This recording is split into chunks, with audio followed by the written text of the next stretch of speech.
Hello and welcome to episode 2 of Echoes the Podcast, where we talk about growth and development in and out of JCI. I am Marielle and I'll be your host for today's podcast. So, our guests for today are none other than our JCI Lipa babies, who were also project chairmen during the recent JCI week. Hello, boys. Introduce yourself. Hello everyone, I'm Migo Lopez and I chaired Healthy Start, providing new hires with free laboratory screening. Hi everyone, I'm Kyle Kalingasan and I chaired Takbong Barako 2025. Hi, I'm Jello Sanchez and I chaired Wonderwall, Engaging Senses, Unlocking Potential. Okay, so I guess now we're ready for episode 2 of Echoes. Echoes. The podcast. Echoes. Okay, so start na tayo. So Migo, ikaw na lang muna. Can you tell me more about your project? So Healthy Start kasi is a follow-up initiative. During JCI week, we had a Grab a Job fair wherein may iba-ibang mga kumpanya at saka pinair up natin mga job seekers. So follow-up initiative siya in the sense na alam naman natin na maraming requirements rin for newly hired individuals. So, para makatulong rin sa kanila, at least mabawasan man lang ng isang requirement, pinrovide na natin yung kanilang pre-employment laboratory screening. Ah, nice. So, kumbaga parang naging ano siya, parang continuation ng project during like ng Wednesday, and then kailan ba yung project mo, after how many days?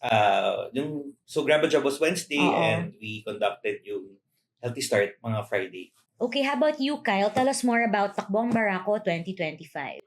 For Takbong Barako 2025 naman, that project was a collaboration project between JC Lipa and Caripas Run Club, and the proceeds of that event will go straight to PWDs and deaf-mute community. Okay. Tapos, would you know, kahit rough estimate lang, ilan ba yung nag-attend sa project mo? Yung umattend nung event na yun is nearly 600 runners. Wow. Yeah, it's a big Wow. talaga. Kung di ako nagkakamali, parang isa siya sa mga biggest event here in Batangas na race event. So ayun, it was pretty surprising. Na-surprise kami talaga. Nice. Tsaka balita ko, marami din kayo nakuha ng mga partners aside from Caripas, no? May mga sponsors din kayo na iba na nakuha. Yeah, madaming mga sponsors na nag-onboard and we are so grateful for that kasi nga nakatulong siya sa finances ng project namin and ayun. Nice. Congrats din, Chair. Thank you. Good job. Grabe, laking project. Okay, next, let's go to Jello. How about ikaw? What was your project about? So, yung project, Wonderwall, it is a multi-sensory installation na ginawa namin sa CM Recto. So, ang main goal talaga nito is to calm down or focus individuals. Pero most specifically, yung ating kids or neurodivergent kids. Kung i-describe ko siya, ang Wonderwall, para siyang busy board na malaki. Which is sa wall nakalagay talaga. Ganda naman nun. Dapat nga meron din tayo, no? Sabihin natin Pansa- Wonderwall for us. Pero that's so amazing na parang, inclusivity. Especially for those who are very easily overstimulated, na meron silang access sa ganun. Especially in the school, to help them calm down. So, congrats din, Chair. Yung projects na chinare nyo, was it given to you? Or ikaw ba yung nag-initiate? Or parang naisip nila na, ito yung perfect na person para dito, kaya ikaw yung ginawang chair. Ano yung paano kayo na-approach to share your project? Yung sa akin, it was given to me and siguro parang perfect siya para sa akin kasi parang before that, nakapag-organize na rin kami ng event noon, which is yung Karipas para sa kabataan. And ayun din, parang run for a cause din siya. And ang pinagkaiba lang nun is mas malaki lang talaga yung Takbong Barako. So ayun, doon din ako na nagulat na akala ko it's gonna be easier for me this time kasi may experience na ako. But little did I know, ang laki pala niya. May mga sponsorships pa and many things. Ayun. Sa akin naman, it was also given. So, yung project ko kasi, under rin siya ng CSR or Corporate Social Responsibility Okay. ng company ni Treasure MLA. Mm. So, ako very grateful rin ako na tinap ako na to share the activity na parang na ando na sila, tutulong na lang ako parang to to present at saka to help with the project. Mm-mm. So medyo napadali rin buhay ko with that. So actually very impressed talaga with all the chairs kasi sa akin I would admit na talagang meron na siyang meron ng backbone, may skeleton na actually yung project na kailangan na lang ma-fill up yung gaps. Tinanggap ko siya nang wala akong kalam-alam kung ano man siya. Mm-mm. Kasi ibinigay siya ni VPE, Mm-mm. Jabe. Tanong niya lang sa akin, may papa-estimate lang daw sa akin. Kasi yung line of work ko, yun, sa pag-i-estimate. Mm-mm. Tinanong niya ako, sabi ko, sige po, ibigay niyo lang sa akin. Di ko alam yun na pala yung... Binigyan mo na po. Binigyan mo pala yung boom project. Pag-estimate ko po isang project. Akala ko may estimate lang ako. Yung pala. Turnover na Oo, pala yun. binigay na sa akin yung Wonderwall. Yun nga, tinanggap ko naman. Mm-mm. And nag-enjoy naman ako. Okay, so next naman, my next question would be, how was the whole chairmanship experience? From the planning, sa meeting, to the project itself, hanggang sa debriefing. Sige, ask ko na lang ako. For me, the project, honestly, it's really challenging for me kasi nga, as a baby member, as a new member here in JCA Lipa, parang nahirapan ako noon na mag-delegate ng mga tasks kasi sobrang daming kailangan gawin. Kailangan talaga i-delegate mo yun sa maraming tao. So, ang nangyari noon is, konti lang yung na-delegate ko kasi instead na parang maghanap ako ng mga tao na parang kung sino yung dapat kong i-assign. So, what I did noon is parang kinuha ko na lang muna yung dapat kong i-delegate sa ibang tao kasi parang mas masusustain ko yung journey ko, yung energy ko noon para matapos yung kailangan gawin. So, yun yung ginawa ko. And nung una, parang okay pa siya, pero nung mga dumudulo na, parang hindi pala siya sustainable. So, ayun, parang isa rin siya sa mga learnings ko doon sa project na yun na kailangan mo talagang i-delegate yung mga kailangan trabaho kahit na akala mo kaya mo siya, pero at the end, parang hindi siya sustainable. So, ayun. I think to add on rin kasi malaking factor rin sa akin na hindi rin ako sanay mag-delegate. Kasi sanay individual na nagtatrabaho. As much as possible, kung anong kaya mong gawin, gagawin mo. So, very appreciative ako, lalo na sa lahat ng mga members at saka sa mga committees na tumulong with Healthy Start na volunteer, binigyan talaga nila oras nila. Paminsan nga sila na nagre-remind sa akin na parang, Chair, kailangan natin to. Chair, gawin natin to. Ay, naalala to. So parang, may back and forth rin ng discussion na parang, Chair, kailangan to. Guys, what about ganito? Ginawa na natin to. So, at saka yung mismong toolbox, yun talaga actually malaking bagay na meron kang checklist na parang, okay.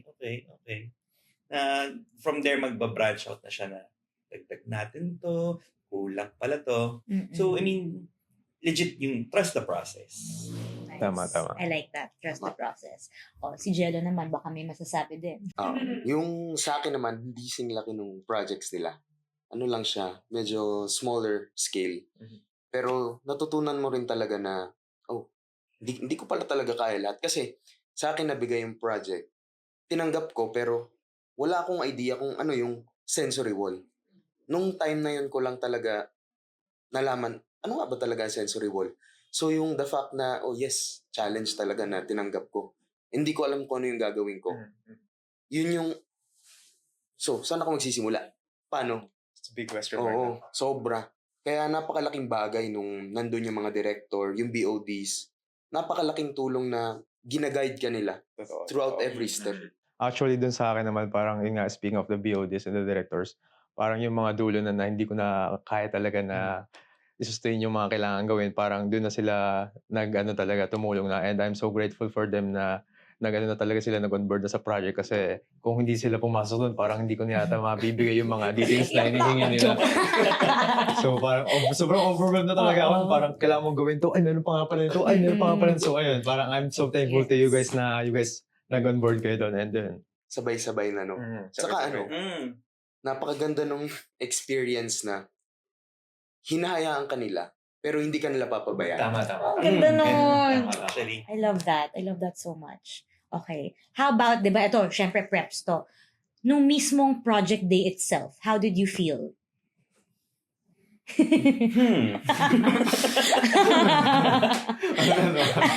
Deep sa'yo lahat.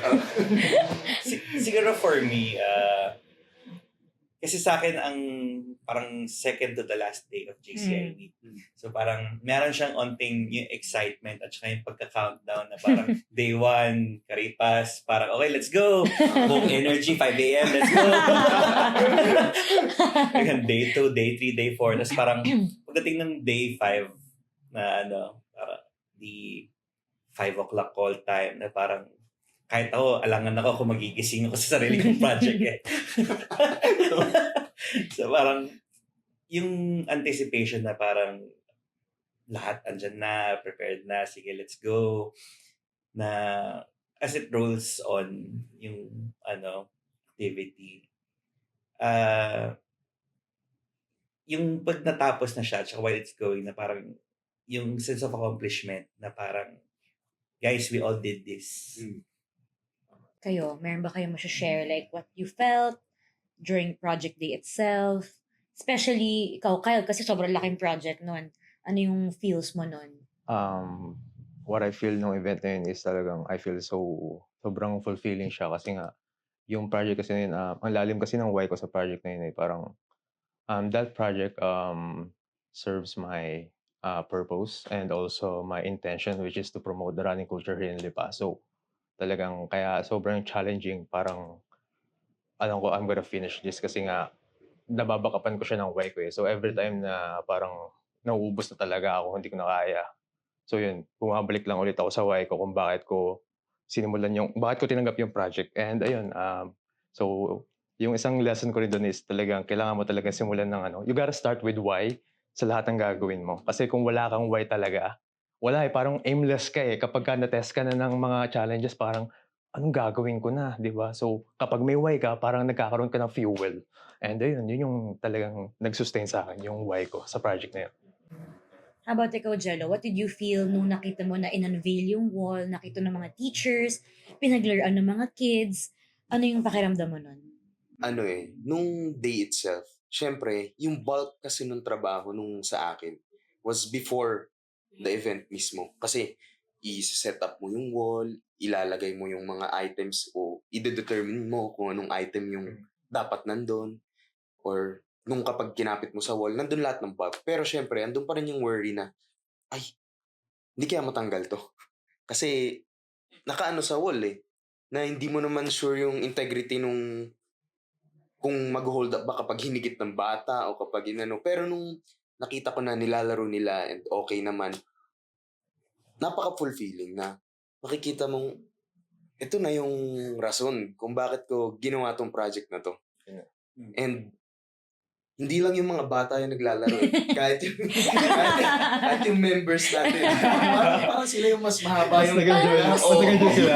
Especially that week, no? Parang yung mga members kailangan talaga Kasi isa rin yun sa sa ginagawa ng sensory wall talaga. Hindi lang to enhance the motor and sensory skills. Based din sa studies na siya, parang help relieve yung stress ng tao. And alam naman natin yung buong week na yon na very jam-packed ng projects. Parang, okay, pwede tayo mag-pause ng saglit dito. Kaya siguro yun nga, nagtagal dun yung members. Na-relieve yung stress. diba? Alam mo, effective. effective. Since na-experience yun na rin yung pag-chair ng project, so what's the next step for you guys? Are you willing to, continue, kunyari, yung mga project nyo? So, Healthy Start, Takbong Barako, Wonderwall. Is there gonna be like an upgrade?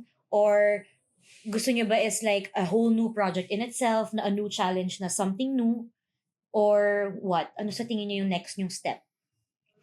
Sa akin, for next year, I want to be part of Takbong Barako team again para ma-apply ko naman yung mga learnings na natutunan ko by chairing that project. And also, gusto ko rin siguro mag-try ng ibang projects pa rin kasi parang ayokong maging comfort zone ko yung Takbong Barako. So parang gusto ko naman ng another challenge, ng another thing to grow. So ayun, definitely gusto ko rin pa rin talaga na ng other projects, mag-share ng ibang project.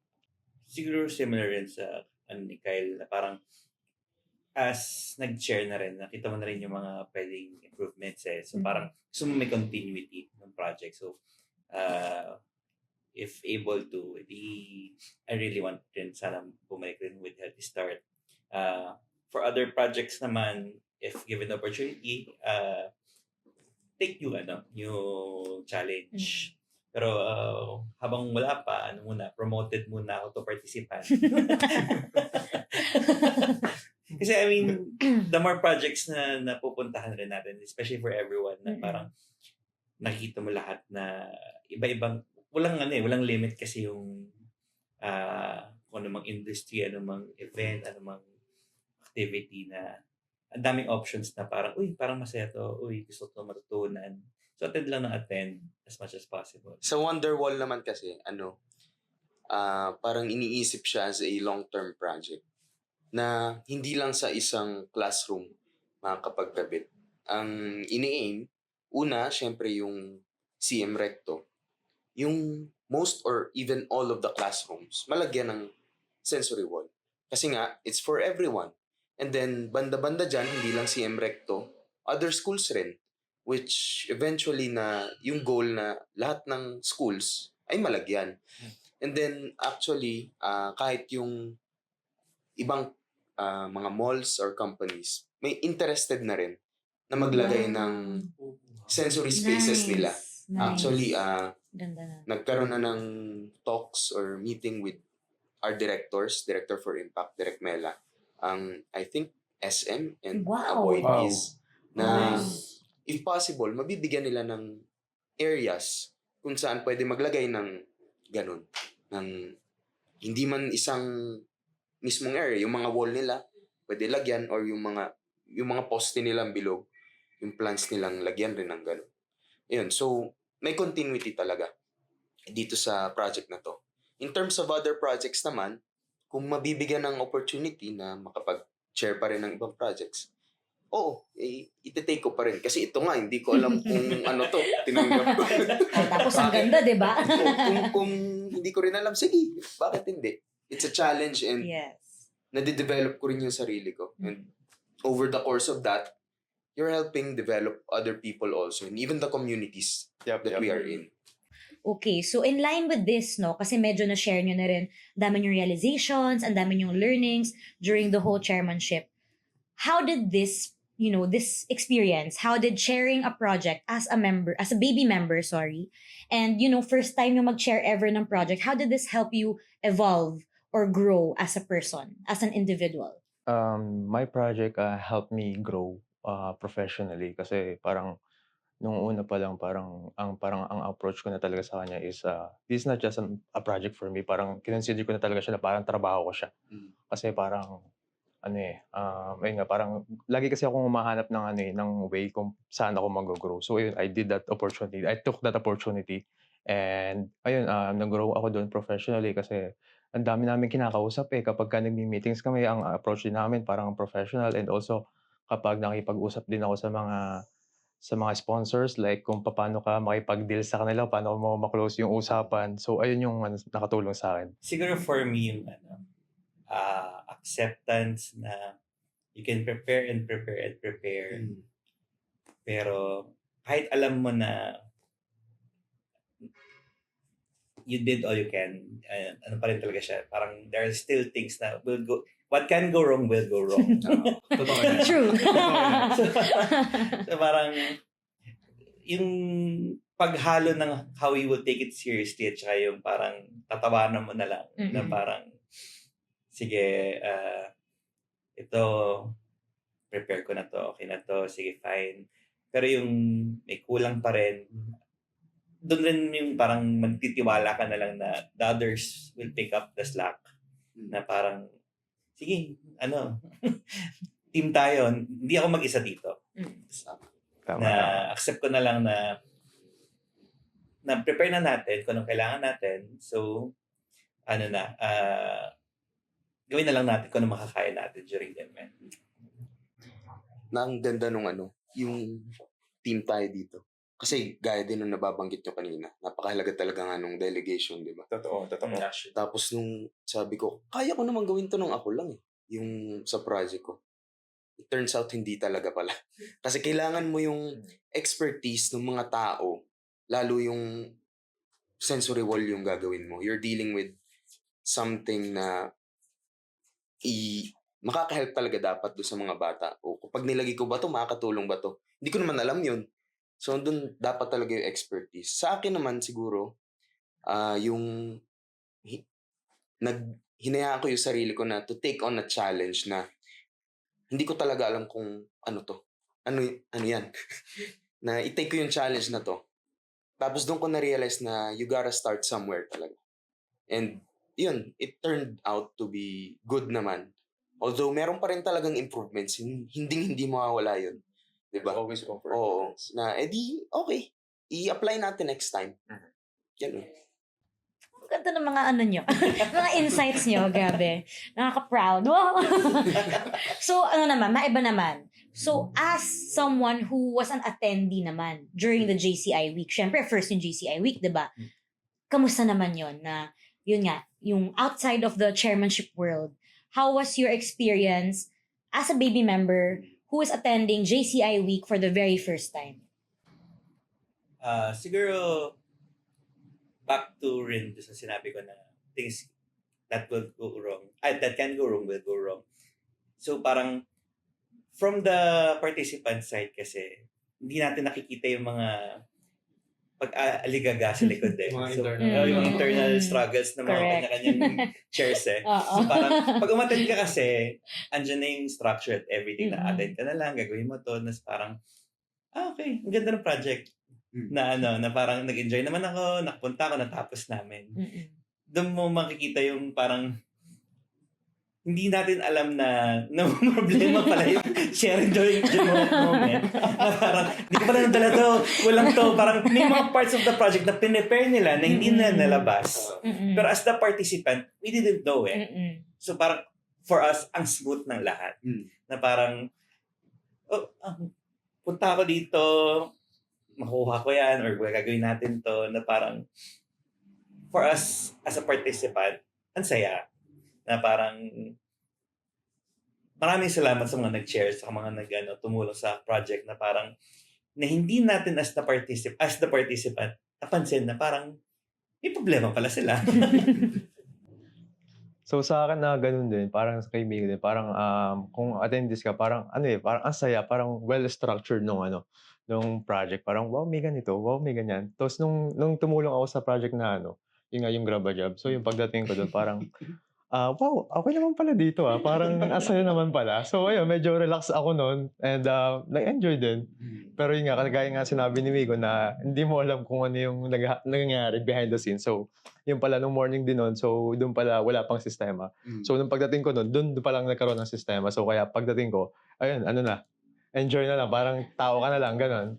Sa akin naman, nag-enjoy ako sobra nung JCI week sa pagpunta-punta sa mga projects. And napakaganda na as baby member na naging chair ka ng project. Kasi pagdating mo doon sa isang project, structured na.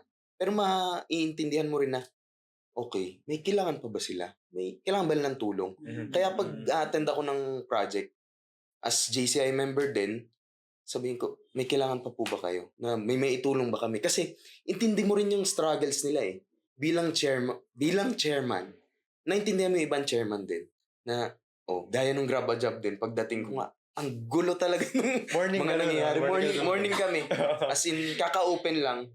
Wala pa yung sistema. Hindi pa nakaka-adjust. Hindi pa na-implement. Kaya, nandun pa yung bulk ng trabaho. Syempre, sobrang daming tao. Kahit marami na rin yung members, kailangan pa rin ng every help they can get. Kaya ayun, nakita mo, na-experience mo rin. Hindi man ako nag-participate na nag-apply ako doon, pero nag-participate ako na tumulong doon sa project. Nakita mo na masaya rin na yung hindi ka chair, tas tutulong ka lang din doon sa project. Napakasaya. Kaya Fulfilling din. Oo, sobra.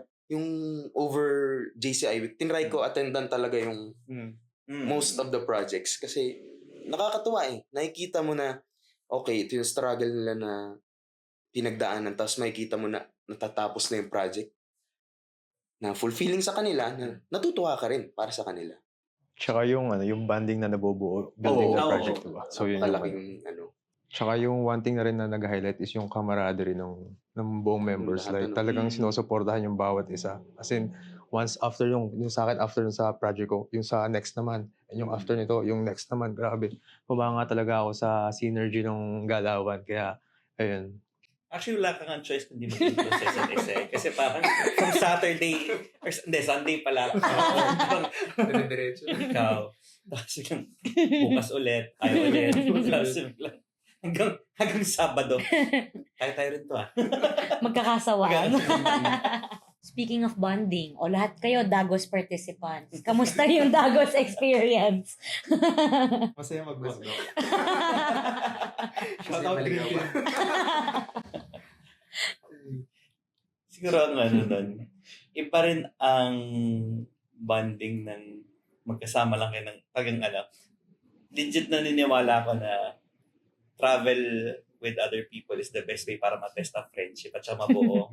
Kasi yung mga frustrations, yung mga pagmamadali, doon nakikita mo na, ganito to magalit, ganito to magmadali. Ganito to ganito chill lang siya pag nape-pressure. So, malaking bagay na parang pareho-pareho kayo ng problemang hinaharap. Meron kayong something in common na kailangan yung pagtulungan. Kumbaga may common goal kayo, iba-iba lang yung approach nyo. Hindi makikita, magbabanggaan ba tayo dito? Okay, siguro. So sa amin sa team namin, parang ang naging highlight nung Dagos namin is parang banding talaga. Kasi yun nga, yung una, na-late ako ng gising. Parang 6 a.m. yung call time namin. Tapos, bandang 6 na, tumatawag na sa akin. Sabi ko, ay grabe, meron nga pala kaming may event nga pala kami sa JCI. So, yun, dun pa lang ako umalis sa amin. Nag-ready, parang dumating yata ako 6:30. So, 30 minutes late ako nun. As in, nung the night before nun, pa kami. Nag-meeting pa kami. So, nag-usap pa kami kung ano yung gagawin namin.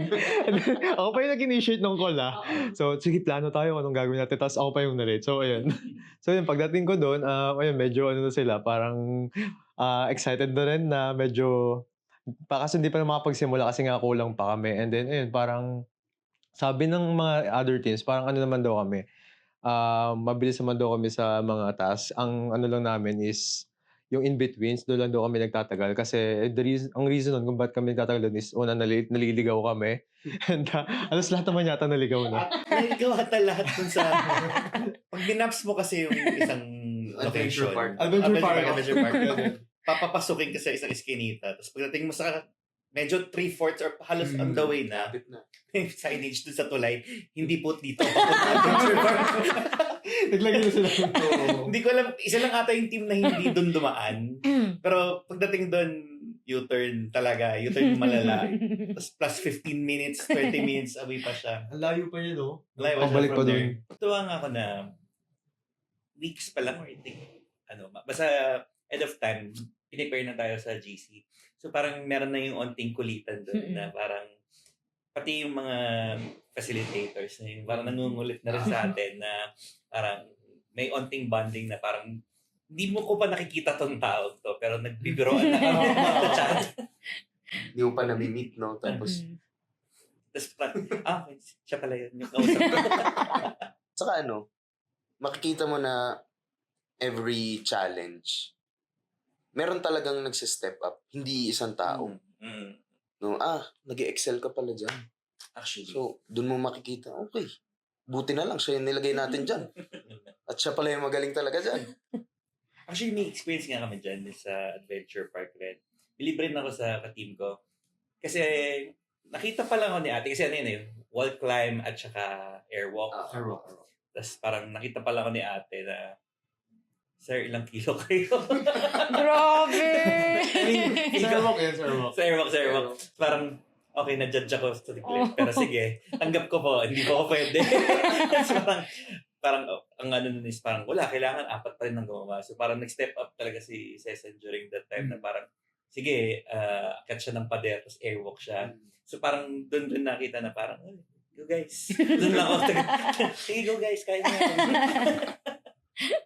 Fun lang, ganun. Perfect way to end JCI week, I think, in my opinion. Do you agree? Yes.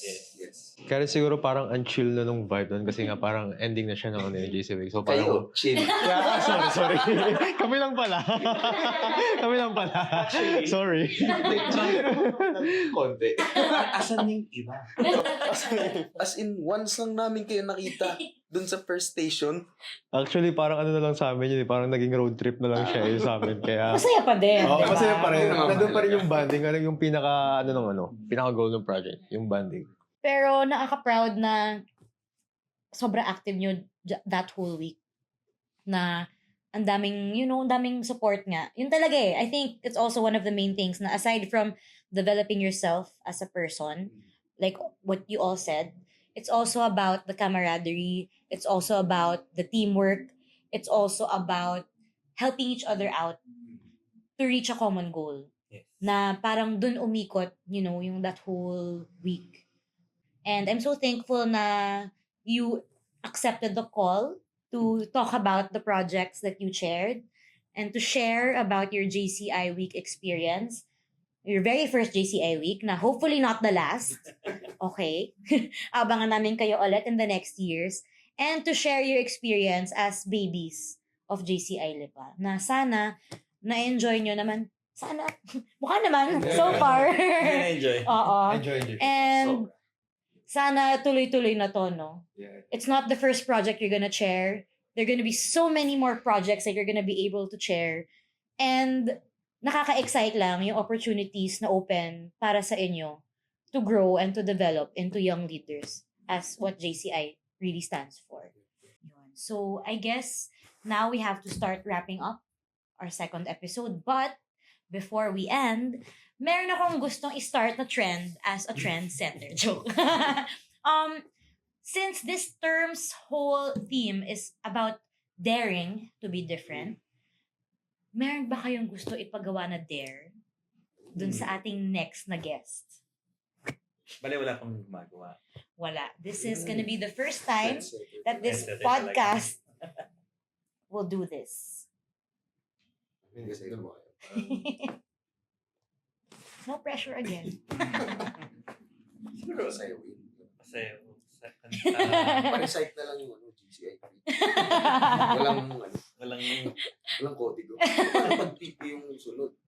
Madali lang. Hindi natin alam kung sino yung next guest eh. Oo, So diba? that's what's gonna make it more fun. Kahit anong dare na syempre, pa rin, pasok pa rin sa values natin as an Feel organization. ko maganda kasi yung equipment ng mic eh. Hindi ko naisip. Ano? Galing quality. Naka-mic eh, no? Anong gagawin dyan? Anong gagawin sa mga mic na yan? Pwede yung pakantahin. Yeah. Kanta. Pakantahin natin. Pakatayin na lang yun. May certain song ba kayo or yung next guest na natin ang bahala dun sa song na pipiliin niya? Naisip ko. Ano? Kahit siguro Taylor Swift naman. Sure na. Okay, so for the record, whoever will be the next guest, kung sino ka man, I'm so sorry but you have to sing a Taylor Swift song. Good luck po. If ever po, sila po ang may kasalanan. Kung bakit nyo kakantahin po iyon sa next episode. Thank you so much again, Migo, Kyle, and Jello, for sharing your experience as JCI babies, as chairman during the JCI week, and for giving so much insight and input regarding your experience. Sobrang dami kong natutunan sa inyo. As in, grabe, nakaka-touch. Muntik na ako maiyak. Joke. Pero, ewan ko, parang it's such a good experience for us to be able to process what we are feeling during that time. And, para at least na-analyze mo rin yung whole experience mo na first time mo mag-share ng project. First time and hopefully not the last. Diba? Definitely not.